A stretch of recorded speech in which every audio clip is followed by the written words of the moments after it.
Buns all out. It's pressed. Well, then. Welcome. We're live. What's up? Are we recording? Oh yeah, we're fucking Yeah, going. we're going live right now. We're fucking going, bro. I hope so. Anyway, welcome into this AFC South Show 220.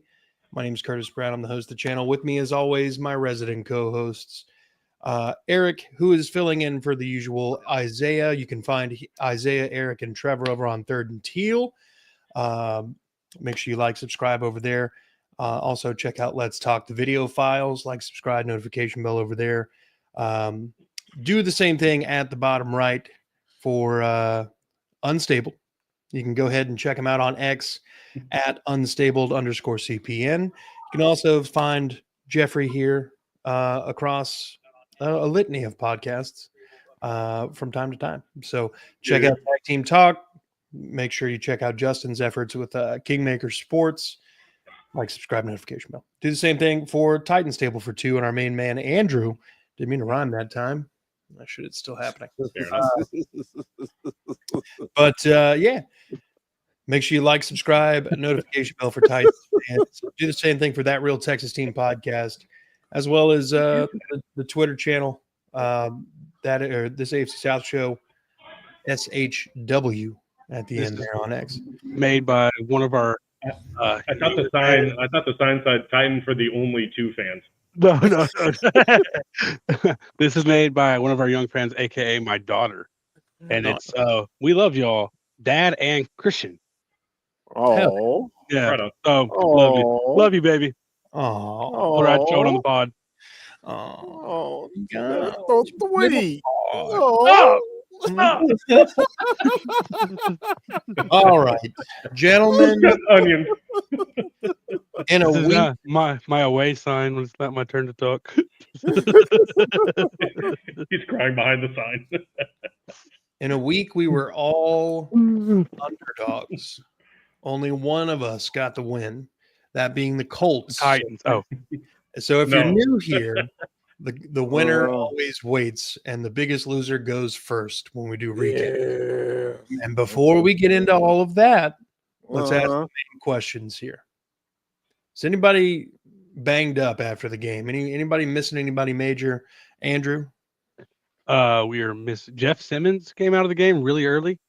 I believe it's a hamstring injury for our boy Jeff. He tested it out, couldn't go.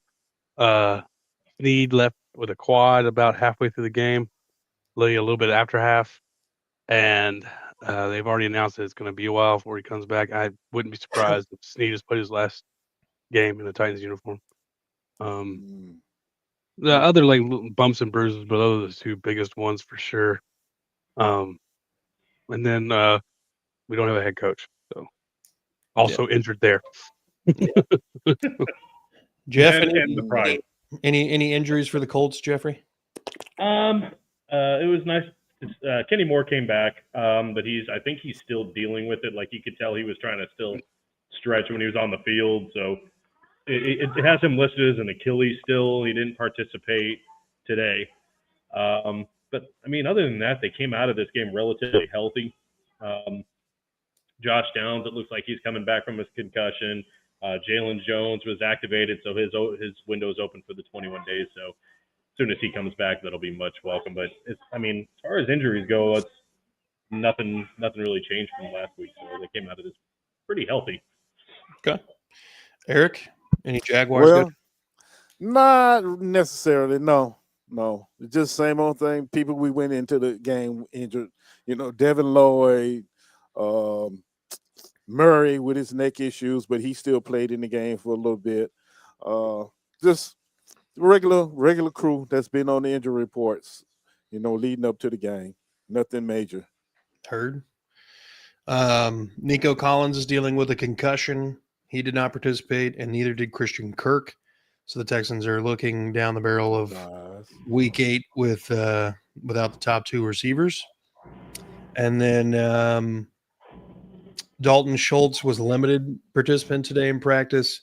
It might be more of a precautionary thing, but it is something to keep an eye on, especially if you're big in fantasy, because he blew the fuck up last week. So But all right, gentlemen, let's get into this recap. Well, I know we're a little late as far as, it's Wednesday, and it's a little late to be doing it, but hey, we're fucking here now, so let's get it. Eric, 35-7 overseas. Man. Before we get into it, here No, was Robert, we don't. Yeah, we do. Our guys can catch a football. Dude, I started looking at mock drafts like 2 weeks ago. here's what everybody said for the predictions for this game. I said 20-14 Rams. Eric said 21-17 Rams. I believe, was this Jeff or Justin? I was on it. Okay. Jeff, 23-21 Rams, and Andrew 24-20 Rams. So obviously none of us really kind of expected the lopsided affair that it turned out to be. But Eric, let's hear about it from the Jaguars' perspective.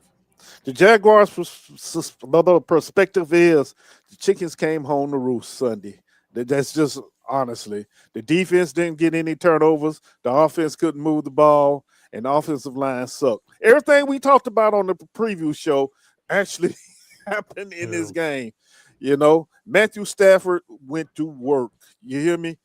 He didn't need Puka Nutua or whatever the boy name is. He didn't need him. He was, Man, you say names worse than I do. Hey, I'm old. Leave me alone. These new names, man. But yeah, it was horrible, man. Penalties. Had 18 penalties called, 13 of them accepted. I mean, that's a lot of penalties. We had a punt return call back because of a clipping call. Which would have changed the momentum in the game. I think it would have made it like 21-7 or 14-7 at the time he returned it. Changed the momentum a little bit, but the penalties is what's stopping us more or less. And as I said, defensively, they couldn't stop. They couldn't stop them. They stopped the run, but they couldn't stop the pass. Devontae Adams just. He basically did what he wanted to. Besides that one play with Travis Hunter on him, he couldn't get nothing that time. But other than that, he was just doing what the hell he wanted to do. As I mentioned before, the tight ends, they were having a field day. It was a very, very eye-opening performance, I must say. The lack of, Matthew Stafford. I don't know what they gave him on the plane ride over, because apparently they got there the day before or something like that, and he just was doing he was just doing the damn thing. I'm telling you, this game got so bad that if you was watching it, you noticed in the last half of the second quarter, the Rams took their foot off the gas. They took their foot off the gas. I mean, they got the ball with like little under 2 minutes left in the second quarter. They could have went down and tried to score. They didn't. They just basically just took it and just drove it, ran the ball without ran the timeout, and that was it. They did the same thing basically in the third quarter. Now we go and score a touchdown, and next thing you know, the Rams put up 14 more goddamn points. I mean, what does that tell you? But honestly, the Jaguars really got exposed. I'm not gonna say embarrassed, because if you really looked at the first few games we played, if it weren't for the defense getting turnovers in a timely manner, we could have lost as many as we won. So it really wasn't as embarrassing as a confirmation that this team still has a lot of work to do before they, be considered one of the top teams in the league. So, yeah. Hey, I'll tell the truth. The truth is the truth. It is what it is. They're not on that echelon yet. I don't care what nobody say. And I love my Jaguars, but the honesty is honesty. The bright spot, though, Travis Hunter, 8 receptions out of 13 targets, 101 yards, and his first NFL touchdown. That was a good thing to see. Yep. That was about it, because the rest of it was just pitiful, man. It really was a pitiful showing. It It was raining, so I'm gonna use that excuse. It was raining, so the field was slippery, so some of the receivers were slipping on their routes and stuff. I ain't gonna go there. Look, they played like crap. I'm gonna use Trevor's word. They played like ass. Okay, it's just that simple. So we lost 35-7. We going to bye this week. We live to play another Sunday. Okay, it's over with. Move on. Yeah, turn the page. Hey, Jeff, do you have any Jaguars takes on that game? I mean, I'm always up at like 6, 7 in the morning. So yeah, I watched the game, and if you can call it that, it wasn't a game. It was just a whooping. But I did not expect a blowout like that. But it was funny. I don't know. It was just bad. I don't. Yeah, one more thing, and I don't know what. Hold on, Jeff. One more thing. I don't know what the hell going on with Cam Little, but he needs to get together. Ever since he kicked that 70-yard field goal in preseason, he's been ass, in Trevor's word. I don't know what's going on with him, but we need to fix it. Because I do believe a lot of the fourth down decisions that were made was based on his inability to kick field goals. I really do believe that. So that seems to be a developing problem that needs to get fixed between now and our next game. Yeah. Okay. I'm sorry. Go ahead, Jeff. No, you're good. Yeah, that was actually a really good point. Their inability to kick, so they just kept going for it, turning the ball over. It was a bad game all around. Not for the Rams. It was just a bad game. I mean, I it's hard for me to talk too much shit because we did have that Matt Ryan year, and we've been there. I've been there, so it's hard to talk a lot of shit. But it was a not the game that you'd hope to see. It's that 8:30 in the morning game. I thought it would be a lot more of a defensive game than that. I think we all did. More than one. Yeah, I mean, that's 100% what everybody was thinking. Yeah. Andrew? Yeah, honestly, this game kind of reminded me of like week 2 against the Rams, week 1 and 2, where penalties. I mean, we scored a little bit more points, but like penalties, like you're not going to win many games with 11 or with 13 penalties. 13 accepted. Yeah, 13 accepted. However many were called. 18. And this is a team that has feasted on their defense causing turnovers. Right. And that's like they've been like a bend but don't break and take the ball away at the right time kind of defense. Mm-hmm. And they just didn't. Like Matthew Stafford, I don't know what was wrong with his neck, but whatever was wrong with it, I hope it happens to my quarterback because it was he's been playing. Whatever. Brandon, he old. Good point. He old, and he's not playing like he old. Right. 21 for 33 and 5 touchdowns. And it's insane. It really is. This Rams team is going to be scary. They said we played all 4 of us already in 7 weeks. They got 5 wins, 4 of them thanks to everybody's team here. So that's gonna be a scary team going forward, especially like they were able to do this without Puka. Devontae Adams showing you that he's still got it. Yeah. It was cool to see Travis. Like, they've been trying to get Travis Hunter in that end zone all year, and he finally did it. Finally got him in there. You can tell that was like a goal of Liam Cohen's was getting Travis Hunter a touchdown, and he finally got him in there. It's good to see him pop off. Brian Thomas looked like he fell back to what he was doing the first few weeks of the season, dropping the ball. True that. You know that's so common now. It's not even mentionable no more. You're like, okay, yeah, he's doing the Brian Thomas thing now. Yeah, for sure. That's crazy. And one other thing, we only ran the ball 19 times as a team, the whole damn game, 19 times. Y'all been a really good rushing team too. Yeah, I mean, it's hard when you're down 21, but but still, just 19. You can't get completely. Oh, I got you. The Titans rushed 12 times. So Trevor threw it like 48 times or something like that. Mm-hmm. That shows you just one dimensional all the way around. I know you're trying to play catch up, but come on, do a little bit better with the run game. Well, we've all seen this Rams pass rush. It's elite. Yes. Rams, like we all have been. And I think maybe the Colts probably did the best against it just because they probably had the best offensive line easily out of the division. Without a doubt. Like they I still blame. I mean, they lost this game. They made mistakes. Whatever. They lost that game. But Adonai Mitchell is the real reason they lost that freaking game. He took 2 touchdowns off the board against the Rams. I'm still bitter about that. That's why that motherfucker is not starting, and that's why he's sitting behind Gould and Doolin. He's still in the doghouse. Hey, this is a week 7 reaction, not a week 4. All right. Definitely triggered him, didn't we? We triggered Yeah. him on that one. Yeah. So irritating.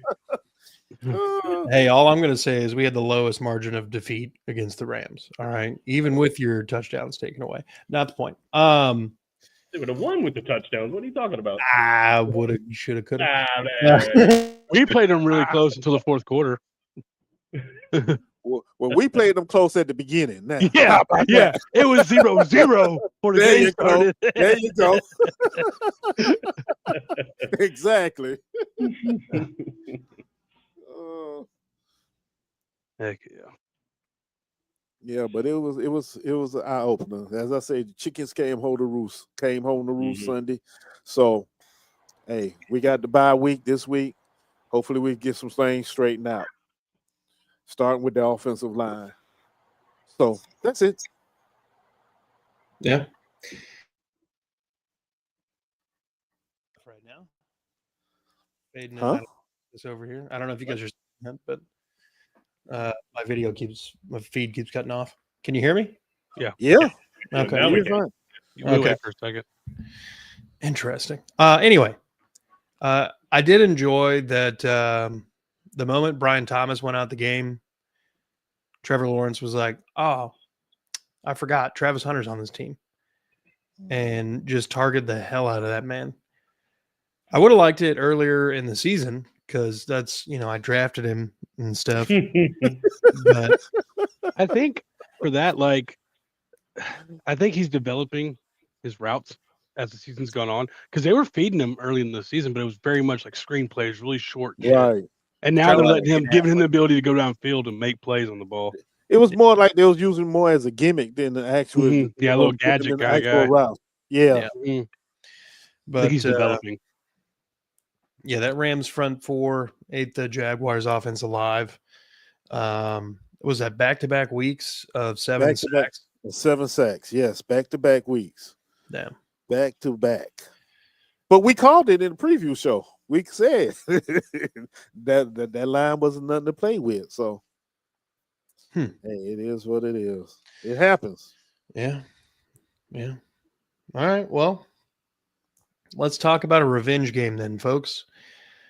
Mike Vrabel brought his Patriots down to Nashville for a revenge game against the two-tone Blue Boys, and it went about as well as you would expect. Mike Vrabel's Patriots got the final score win of 31-13. One of my former bosses actually put a bet on the over on that game and ended up winning like $390. Wow. Glad we could assist. Huh? Glad we could assist that. Hey, you're welcome. This is what you got to do. Can't do without our 13. For the predictions, I've had this. I had 44-17 New England. Eric said 35-17 New England. Jeff with the closest 31-10. Yes, he was close. Andrew 21-20 Tennessee. So Andrew, let's hear about what went down in the Mike Vrabel Bowl. Ooh, yeah. 3. The defense not great.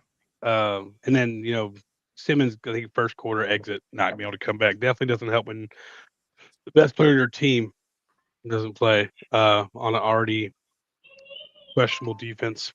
Yeah. And Sweat came back. He definitely looked like somebody who needed to get back in game shape a little bit. But he made some plays. He made a sack.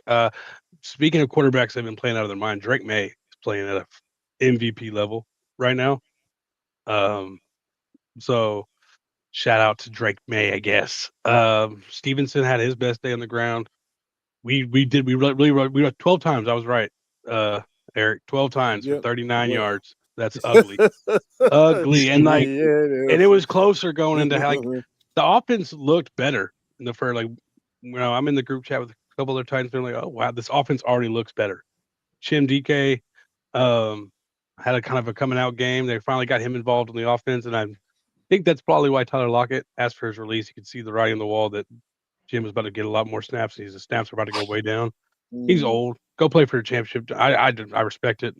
Go do something with your career. Don't get stuck here for the last couple of years of your career. Cam actually, he had an interception and he had that really weird fumble, like the 2 weeks in a row where the ball just comes out of his hand. Whatever that is, whether it's him patting the ball or sweat or whatever it is, I don't really care what it is. Fix it. But you take that out of it, like he played a decent game. He's 25 for 34, 255 yards, a touchdown. In the interception, it came off Chig's hands and went to. It was off target, but I don't know if he expected Chig to sit down on his route and Chig went to the inside. You never know. All you see is an interception, But either way, it came off his hands right into the defender. We'll see Calvin's not out there. Jeff's not out there. Snead goes out too. No, he was playing like shit anyway. You're looking at this game like with 2 minutes left in the first half or so, like around there. We're up 13-10. Appreciate it, Trey. I didn't make it though, so whatever. We're looking at 13-10, and then you give up a fucking 45-yard bomb, whatever it was. You go down 17-13, and then you don't even really try to go get a field goal or anything after that. Like I think there was like a minute left, and you had all 3 timeouts. And then you come out, give up a touchdown on the first drive, and the Cam Ward fumble thing happens to a touchdown. They get 2 touchdowns in 11 seconds, and now it's 31-13. And you're like, what the fuck just happened? Like it was 2 drives ago. It was 13-10. What the hell just happened? And it fell apart fast, and we weren't able to pick up any steam. Don't blink when you're watching the Titans game. So I'm hoping that we can take what we did in the first half on offense and build on that. So there is like a little bright spot of like, hey, if you really enjoyed what the Titans offense in the first half, Cam Ward kind of to do what he wanted to do, and if he can figure out how not to fumble the ball, maybe you're looking at a different game. I don't know. It was really damning when was it Booty that came out and was like, "Oh, tell us about that touchdown you got right before half. That was like that 40-yard touchdown." And he's like, "We just took advantage of lazy cornerback and safety play," and that's like, and Snead's been playing lazy. It's like this, for instance, the Texans game where he kind of locked up Nico for most of the game and then gives up a fucking 2nd and 32 without even putting his hands on him. Like, I don't know. It's going to be a rough season. Another bright spot still is Cedric Gray. So I think he's like top 5 in tackles, and he's playing at a great level. But if you want to have anything, like your young guys are looking good. So Cam is getting better each week, I feel like. He still makes a bunch of dumbass mistakes. But we've seen quarterbacks that have elite rookie years just burn out in 2 seasons later, and quarterbacks that struggle and I think I'd rather see them struggle a little bit and grow from those things and just it'd be easy for him. You know what I mean? Yeah. Like make the mistakes now when we're not in a window right now. Like we're building. So make the mistakes, learn from it, and if you want to say anything about him, he wants to be good and he's willing to put in any kind of work to be great. So I'll take what it is for now. Valid. Jeffrey? I called it.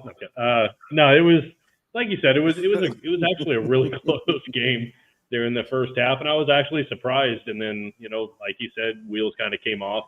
And again, it's hard to be critical. It's the last couple of years the Colts have done a lot of similar shit, and it's I've been there. You have to act like you've been there, and the Colts definitely have been. So, but yeah, it was a really good first half, and then just they just completely let it go.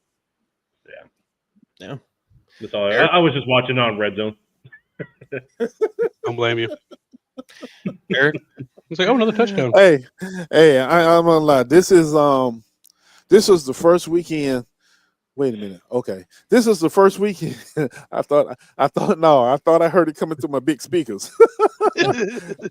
This is the first weekend where I actually got to watch each team play their Yeah, they're all individual different game. windows. Yeah. Yeah, this was the first weekend, so I said, let me see what Tennessee gonna do. And 13-10, I'm like, okay, they putting up a fight. That's good.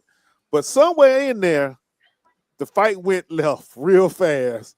Mhm. And I'm not even gonna lie. Halfway, I think it was like 24-10 or something like that. I dozed off, and I woke up and it was 31-10. I'm like, what happened? 13. Okay, 13. My bad. See, I lost it, but I'm like, dang, that went left real fast. Did. It really did. But hey, I'm not gonna knock the Titans. Everybody got to go through them growing pains with a new quarterback. Defensively, yeah, Snead. I was laughing. I'm like, man, they paid that guy all that money. And he just trash. Just not giving a fuck. Yeah. So, but overall, it is what it is. My favorite words. It is what it is. Tennessee is Tennessee for right now. So sorry, dude. I feel your pain. Off to the leading scoring offense, Colts. Yeah. No, we still got another one to go first before we get to the Colts. No, I'm talking about us. Oh, y'all. Oh, Yeah. yeah, that's not gonna be pretty. R.I.P. That's not gonna be pretty at all. Yeah, week 9. No. Yeah, watching the Titans game, I was pleasantly surprised to see that it was competitive early. The Titans jumped out to a quick lead, and I was like, "Oh shit! Oh shit! Are the Titans about to do this right now? Should the Patriots be on upset alert?" Drake May got hurt, and I was like, "Oh shit! They're bringing Josh Dobbs in. Is this about to happen?" And then it didn't happen, like at all. It went the opposite direction. The 180. They were just like, "Fuck it." We forgot what the plan was anyway. So, I don't know. I do wonder at times if there is either like a financial benefactor or something happens when you put on the two-tone blue as a young quarterback, where you just like the hero ball aspect and then like the random turnovers, because like the last two have just like all the turnovers, like Will Levis doing the floopty dupes, and then fucking Put that in Madden. they really do, and then Cam Ward has like intermittent butterfingers or some shit, potentially sweaty ass at the center. Who knows? Fair. His Yeah. floopy dupes usually end up pretty good. Cam's floopy dupes are good. Yeah, to be fair. You just can't hold on to the ball. He's like, huh? Oh wow. Starts playing hot potato with it. I don't know. I think the Titans they're in for a rough ride. Anybody who bet the under on the 5.5 wins for the Titans this season, Cash. looking pretty good right now. Looking pretty good right now. Shit. But yeah, I don't think I took that bet, but I think I did have the under on that. The road to 11-6 starts right now, baby. Oh my Boy. Super Bowl down, baby. And the fantasy has begun. You can't go 11-6 without going 1-6, baby. Keep hope alive, my brother. Keep hope alive. If I'm not gonna do it, who is then? Oh, Lord. Anybody else got anything Titans related? No. Let's move on to the late Monday night game where Houston traveled up to Seattle and left the offense at home for most of the game. A 27-19 win for the Seahawks. Here are the score predictions that we had, gentlemen. I said 21-17 Houston. Eric said 17-15 Seattle. Jeff 24-17 Seattle, and Andrew 20-13 Seattle. So Jeff, you were close, man. You're on it, dude. On the money this Yeah. weekend. Andrew, before I get too deep into this, you got a head coach. Yeah. There's a couple options that I'm actually really a fan of. I think the Mike McCarthy route isn't bad. He's been a proven winner. Somebody who's done the job, the opposite of Brian Callahan, somebody established, and then hopefully, however it is, I hope they keep Bones Fossil as our special teams coordinator because our special teams have been amazing this year. And I'm actually kind of a fan of Robert Saleh. Interesting. Yeah, I think he did. I mean, look how much that Jets defense changed after he left. It went down like the next week went down the fucking toilet after he left. Because I'm imagining Mike McDaniel gets fired too, and they have a relationship. I would love a Robert Saleh led team with Mike McDaniel as my OC because I think he could dial up some plays for Cam. I don't like Joe Brady. I'm up in the air on Cliff Kingsbury. I think has he learned along the way? It's hard to tell what this Commanders offense looks like in year two of Jaden Daniels because he's been hurt all year, on and off the field. But yeah, I like the Mike McCarthy route a lot, and I'm someone mentioned the Robert Saleh thing, and I'm not completely against it because I think he can build a culture. Yeah. Because if any team is cursed, it's the Jets. So, I mean, you're not wrong at all, actually. But all right, back to the Seahawks and Texans game. So the Seahawks jump out to a 14-0 lead, and there's all sorts of shenanigans that had happened up to that point, where we get bailed out with the not getting a safety because he was first contacted like just outside, like a cunt hair away from the fucking breaking the goal line. Get bailed out with that one. Definitely should have been a I would safety. still call that a safety. Yeah. I mean, I accepted it as fate because I saw the immediate judge in the back just going doing Right. Doing that. Exactly. I was like, all right, well, we're fucked. But we kick a field goal, make it 14-3. Seahawks get into field goal position, admittedly a further field goal, 50 plus. And fresh off the PUP list, Danico Autry comes in and blocks the damn field goal after forcing Sam Darnold on the previous play to throw the ball away. Fucking clutch as hell. I love Danico Autry. Dude, he's huge, lanky. He can play all the positions. Very glad he's back. Has a motor on him. He does. Yeah. And he's like 36. We block the field goal. We get in field goal position, kick one, 14-6 going into halftime. Somehow at halftime, we're 8 points away, and we have no business being that close. Mm-hmm. The offense does not look good. The offensive line is not picking up very obvious safety blitzes, and the stunts are getting them from time to time.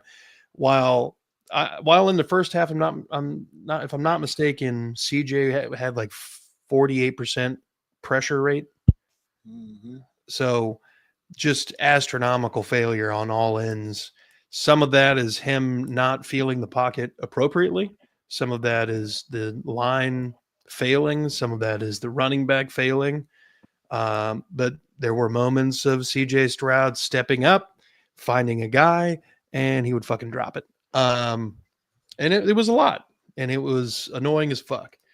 Also, outside of just the general normal of the offensive line being piss poor, we have regressed in the sense of we had found a left guard that had started and played 100% of the snaps for the last 2 games. And prior to that, we had a rotation at left guard, basically a 50-50 split.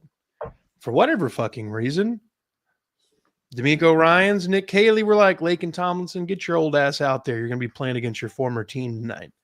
And that didn't work at all. Ed Ingram, who, PFF had graded him really, really high, to this point was made a fool of by Leonard Williams almost at will. Ariante Ursary, he's a rookie and he's not really showing signs of development and improvement. There's a lot of pass rushers that are kind of figuring out exactly how to get by his big ass. I want to say that the offensive line coach is kind of regressing. I want to say that Nick Caley regressed after the last 2 weeks as far as the situational play calling.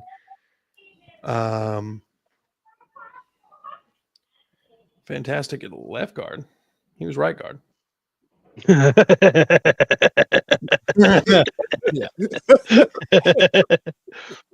Should have waited. Yeah. It's funny. But look, there were several situations in the second half after Will Anderson does the strip sack that we recover in the end zone for a touchdown. By the way, hats off to the fucking defense. They're the only reason we were in this game. They're the only reason we're in most games. The offense looks worse than, the worst day of Bobby Slowick. So immediately after we scored that touchdown, they were like, fuck it, go for 2. It was 17-12. You go for 2, you get it. You're 14-17, field goal away from tying it up. They don't get it. All right. If you just kick the extra point, it's 13-17. All right. Later on, they have another drive that kind of stalls out, and then they end up in a 4th and 15, just outside of field goal range, and they have to punt. Or they go for it, rather. If they would have game planned on trying to set themselves up for a kick, that's 3 points. Well, guess what? Now we're 16-17. Then there's later on, you got a goal line stand where the defense bows up and you can't do anything after a 9-yard run to get you down to 1st and goal at the 1.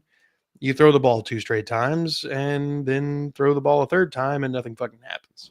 Mm-hmm. You kick a field goal there. It's 19-17. Maybe at some point the Seahawks kick field goal, bring it back to 20-19. Maybe everything else unfolds the exact same way and they get that other touchdown and it's 19-27. But then you factor in the late game effort where the offense finally gets into the end zone with the Woody Marks receiving touchdown rather. And you're looking at a tie ball game. All the only thing you got to do is just, fucking the offense that is anemic and is allergic to scoring points.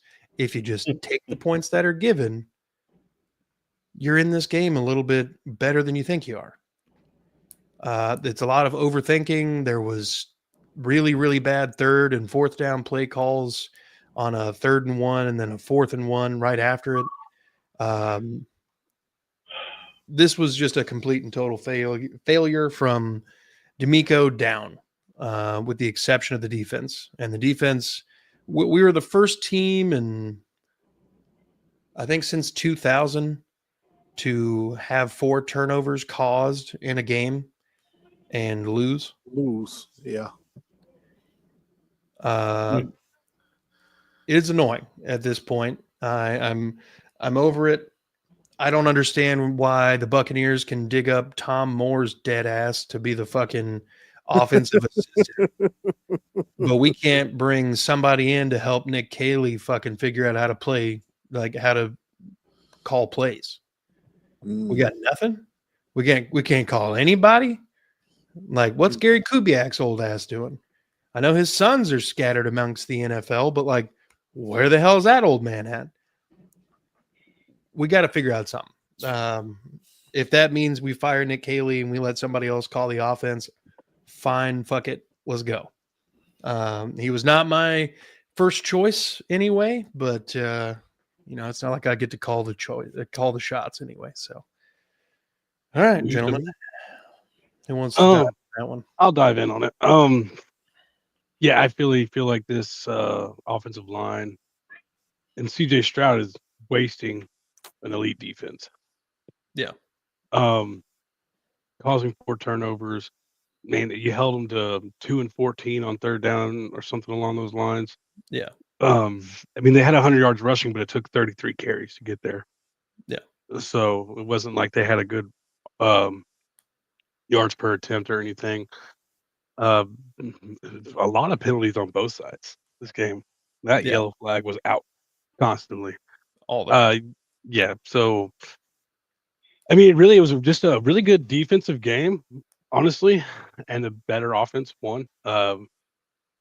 Sam Darnold didn't look as good just because he looked all year, but he looked better than Stroud, and that's all he had to do, honestly.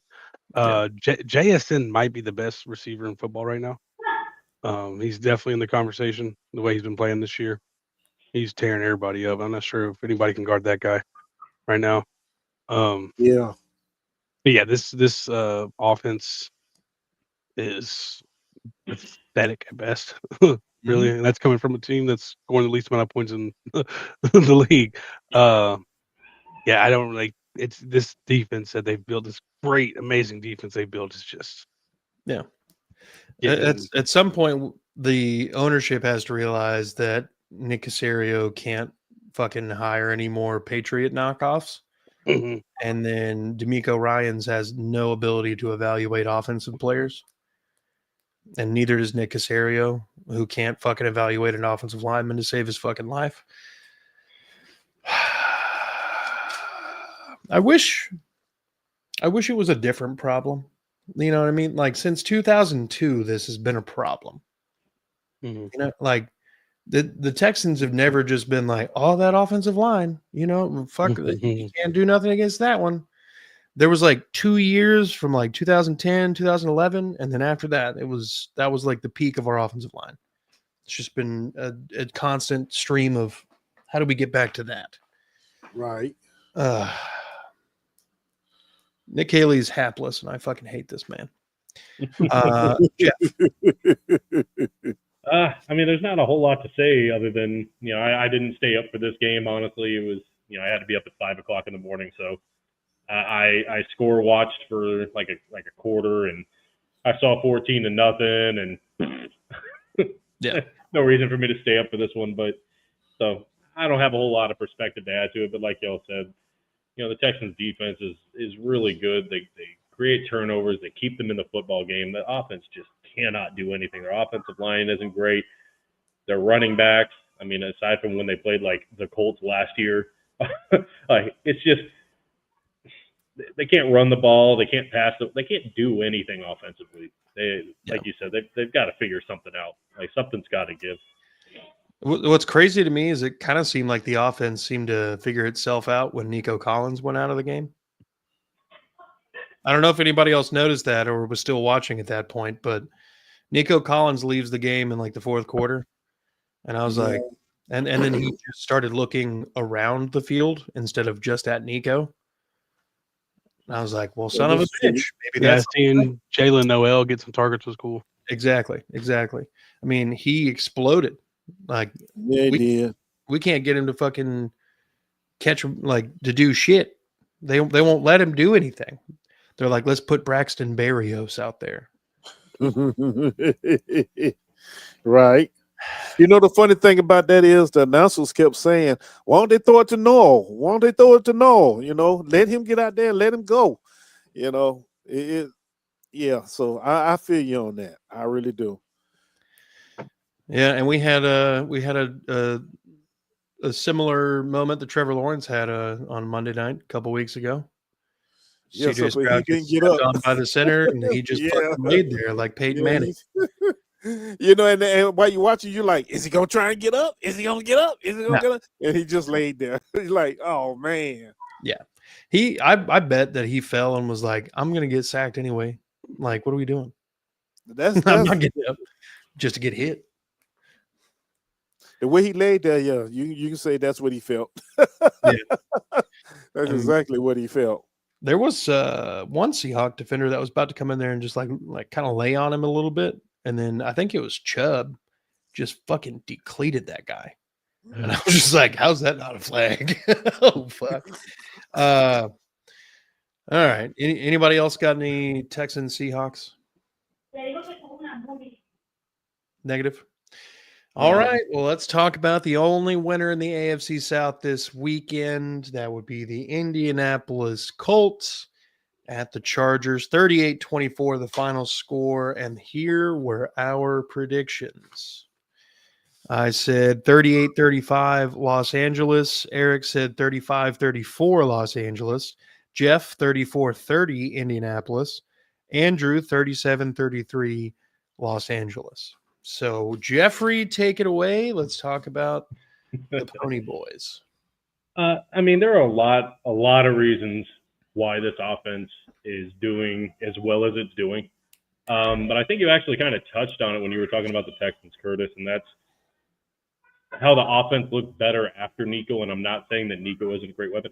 I'm saying that there's no one receiver on this team that's like the standout favorite where they have to target him.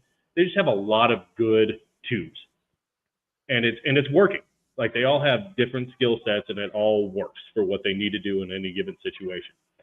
And a lot of it is because of what Jonathan Taylor has been able to do this year. And I saw something on the internet that had to be rage bait.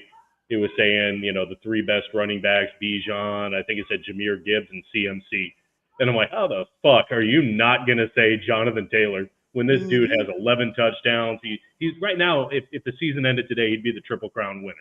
Like, he is far and away the best back in the league right now, behind one of the best offensive lines this year. And I'm sorry, Tyler Warren right now, best tight end. They've got so many weapons that are doing so much in this offense that everything is working. They started off the game against the Chargers, 3 straight touchdowns. Chargers couldn't do shit to start this game.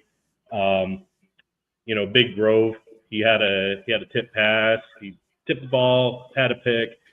So we've got defensive linemen that are getting interceptions. Latu's already had 2 this year. Nick Cross had a great interception in the end zone to turn him away. And Isaiah's, he's still on that. Yeah, he just can't admit how good Tyler Warren is.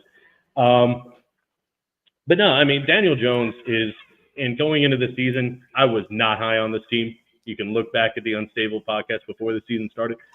I had no expectations. No expectations. So I'm happy to be proven wrong. I really am. I'm enjoying every second of this, and they're putting up like historic numbers, and I don't understand it. I don't know where it came from. I'll take it. But if you even look at the stats in this game, the Chargers, if you just look at the yards and everything, the Chargers should have won this game. But they just couldn't finish drives. Like I said, that pick in the end zone to Nick Cross, I think he dropped back 55 times, and the Colts had 29 pressures. So that's a huge contrast to last year. I mean, there was a game, I think it was against Jacksonville, they had none on Trevor Lawrence. So it's a big difference what Lou Anarumo is doing and the different schemes that he's dialing up. But what can I say, man? Like, this team is just running at a really high level. I don't understand how they're doing it. This is not the Daniel Jones from New York. The defense, I mean, obviously the Colts have problems, especially on that defensive backfield with Ward being out, Jalen Jones being out. That's why a lot of teams are putting up yards. And that's I guess, my biggest takeaway from this is that they're not perfect, obviously. No team is. But Chris Ballard's got to do something with that trade deadline. It's hard to trade for a corner, especially midseason, but there's got to be something. I think Ward's still set to miss another 3 games. But hopefully, like I said, at least Jalen Jones is on his way back soon. What the hell did he say? The only strip sacking the Colts D-line does after the game in their show hotel. Oh, he's trying to rage bait and failing.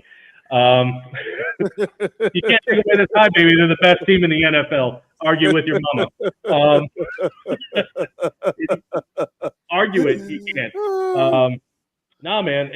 Even Daniel Jones, like, there was a 3rd and 17, and he dropped a perfect dime to Alec Pierce. Like, I thought, okay, the Chargers they're getting that momentum swing back. Like, they had a really good, series on defense, and then it was just upended. Like, this is Daniel Jones. You can just tell is just playing with a lot of confidence right now, as is the rest of this team. You can tell that they bought into what the Colts are doing. They bought into Shane Steichen. I was out on Steichen. I was out on Ballard last year. Again, I'm happy to be being proven wrong right now. I just hope it can continue. But, you know, they said the Chargers were a really big test. They were 3-0 in their division. They've been playing some really good football. And the Colts basically steamrolled them. I mean, I just thought it was fun. The Chargers' best drive was in that third quarter. And it took them 9 minutes to score. 8.5, 9 minutes. And I was just sitting back like, I don't even care. Because the Colts are giving them those 8, 9, 10, 11 yards. They're staying in bounds. And then it was like a 3rd and 1. And Herbert does a quarterback sneak to, get the first. I'm like, go ahead. Tick, tick, tick, tick, tick. That's all they did. Like they won time of possession. They won plays. And I was fine with it. Because the Colts already had it. And all you did was just play into what the Colts had. A 9-minute drive when you're down that big. It was funny to me. Yeah. I didn't even care that they scored.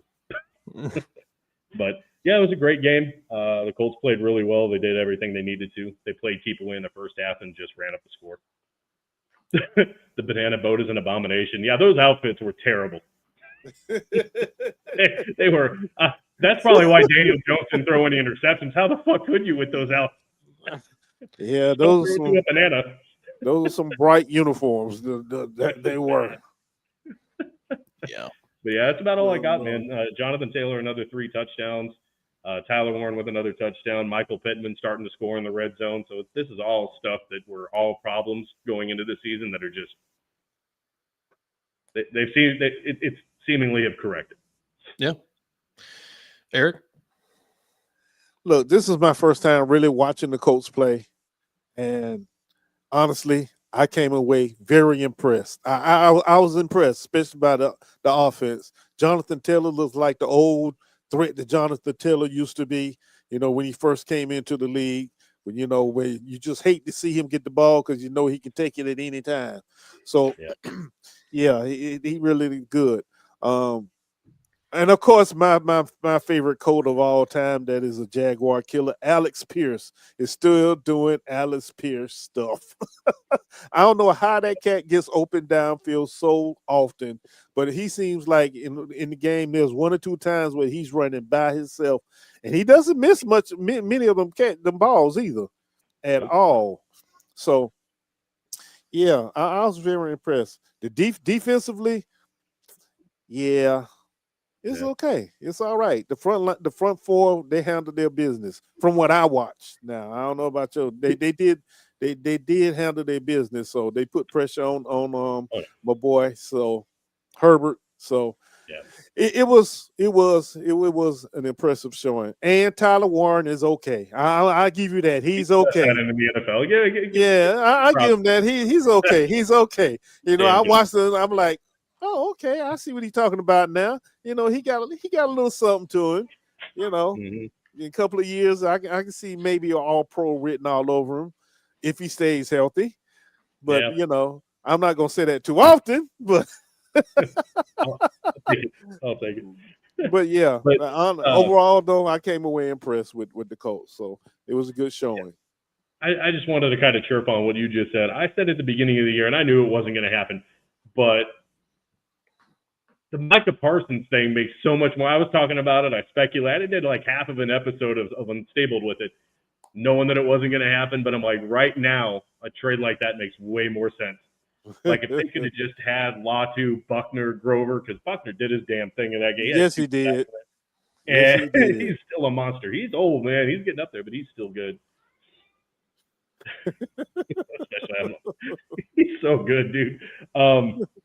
But nah, like it makes so much more sense now. But Ballard's got to pull the trigger on somebody. There's speculation about Crosby, but he's got to do something.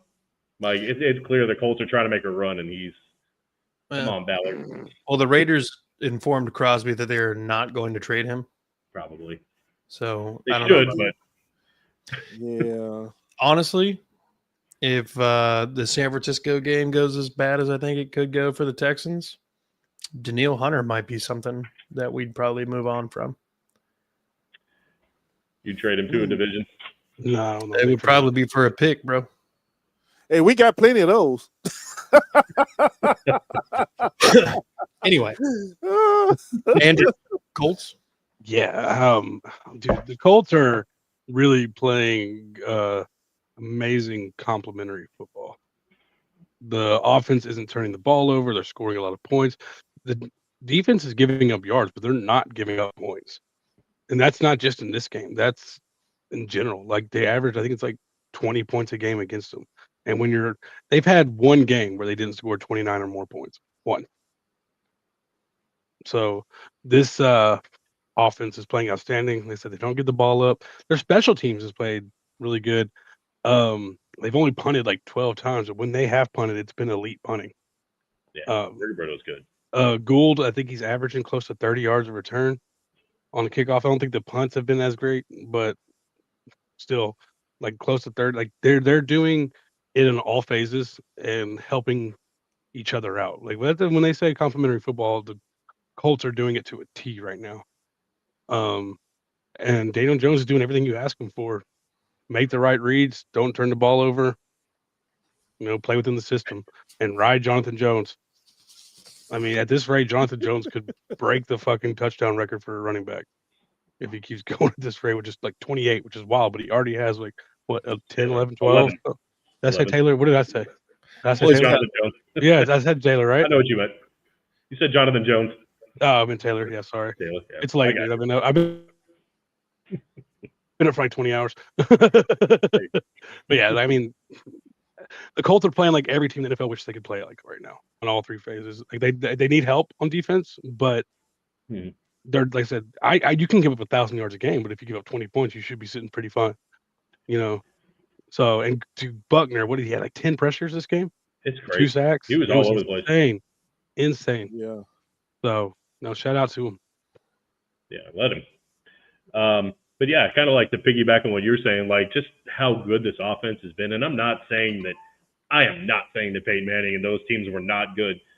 But historically, the Colts have not put up points through the first 7 weeks like they haven't. Yeah, I mean, you can look at their opponents and say, well, they haven't been the best in the NFL. And they haven't been. Some of their opponents were, the Dolphins, whatever. But, playing like they're playing, it's not by accident. Like, they're putting up big numbers on NFL teams. And this is things like Peyton Manning and those offenses did not put up the kind of points they're doing right now. This, like you said, this is a complimentary team that's just playing really well. Like, I don't want to say perfect, but their offense has been pretty damn close to it. Yeah. And I'm not going to do what everybody thinks I'm going to do, which is just flip out, man. But it's fast approaching. It might be here, the time to give the Colts a little bit of flowers. If I can get through this, it hurts. I did it just now. It hurts. The pain. Yeah, it does. It does. It might be a heart attack. I'm not sure, but yeah, Daniel Jones is playing out of his fucking mind. Isaiah. Later, Isaiah. He's playing out of his mind. Jonathan Taylor's playing incredible football right now. The offensive line is opening up holes so large that you could probably drive one of those wide load trucks through it. It's got the little racer car up in the front with the flags. Mm-hmm. You could drive any fucking vehicle through that.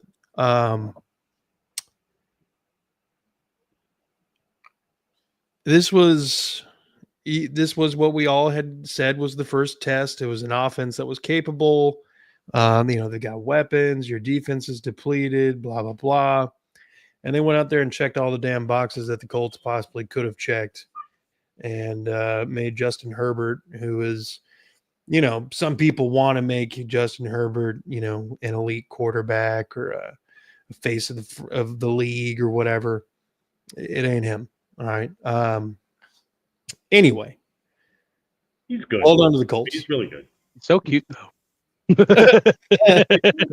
on to the Colts. 38-24 over a presumably a playoff team is It's nothing to wag your fucking finger at. This is an accomplishment on par with, having played any other good team. There's some interesting stuff coming down the stretch for them, but With the Titans. Not this week. Boy, if they lose to the Titans, I'm telling you, you're not going to hear the end of it. You're not going to hear the end. I'm be like, let's do that like Saturday at Sunday at 6 o'clock. Let's do the reaction show right now. I'll pump the fuck up, baby. I gotta wear this hoodie. They only gave me one. I was wearing this hoodie, so I gotta make sure I wear this hoodie. That's right. That's what it was, obviously. Anybody else got anything Colts related anymore?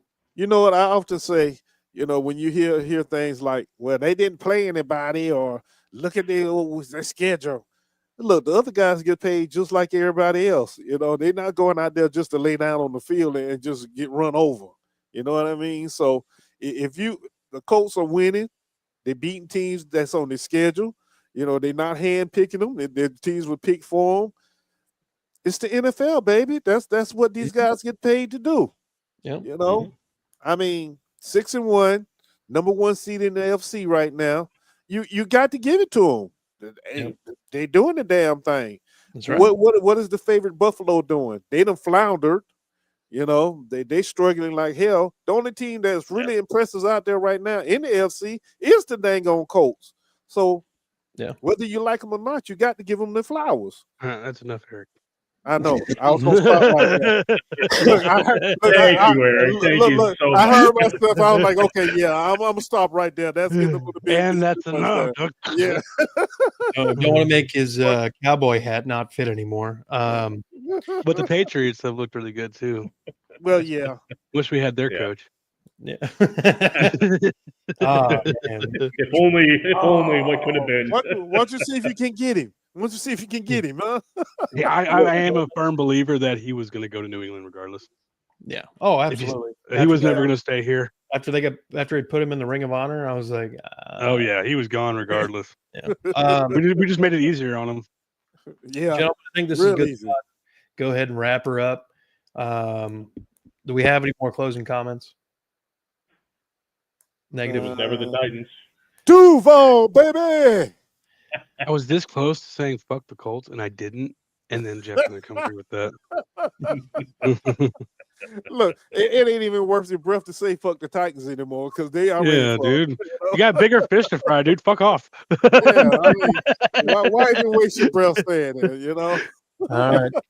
I want to thank you all for checking in with us and watching. Like, subscribe, notification bell across all the channels you might be watching from. Do it on Facebook. Follow us. Head on over to Titans Table for Two to support Andrew and Christian if you're a Titans fan. Head on over to Unstabled for the Colts fans. See Jeff and Justin holding it down. Jeff and Justin also hold it down on Tag Team Talk. And then Justin is the fantasy guy, and he's got Kingmaker Sports. Make sure you subscribe over there. Fantasy football. Huh? Fantasy football. That's what I said. Fantasy. This is not an only fantasy. Well, you said fantasy. I just wanted to clarify football. Football. Justin will fulfill all of your fantasies. Okay. I'm calling Kingmaker for nothing. And then you got all right. Make sure you head on over to Third and Teal to support Isaiah, Eric, and Trevor. And then head on over to Let's Talk the Video Files to support Eric's channel. Like, subscribe, notification bells there. Do the same thing for That Real Texas Team podcast if you're a Texans fan. Most of all, people, be good people. Thank you for watching. Fuck the Colts.